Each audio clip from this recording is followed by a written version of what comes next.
ఇలా ఈరోజు ముఖ్యమంత్రి గారి ఆదేశంతో అనేక చేస్తుంటే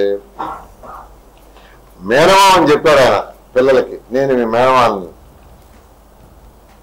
ఏం చేశాడండి చెప్పండి? అన్ని వ్యవస్థల్ని సర్వనాశనం చేశాడు పూర్తిగా. ఆర్థిక వ్యవస్థ అయితే అతలాకుతలం చేశాడు.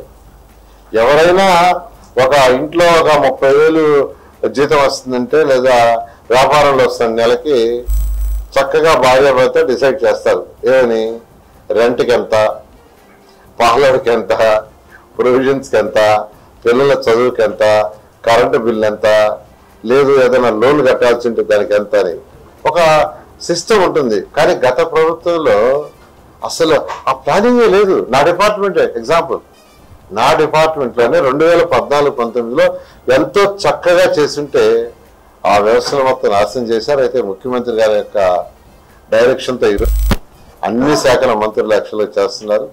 అయితే నేను మొదటి 6 నెలలు నేను నెల్లూరులో ఏం చేయలేకపోయాను. ఎందుకంటే అసలు ఖజానా దాన్ని అసలు స్టడీ చేయడానికే ప్రభుత్వానికి టైం అయిపోయింది. 6 నెలల నుంచి టేకప్ చేశాం. దాదాపు 50 పార్కులు టేకప్ చేశాను. 50లో దాదాపు 40 పార్కులు పూర్తయిపోయినాయి. 54 స్కూల్లో ఇన్ఫ్రాస్ట్రక్చర్ మొదలు పెట్టా.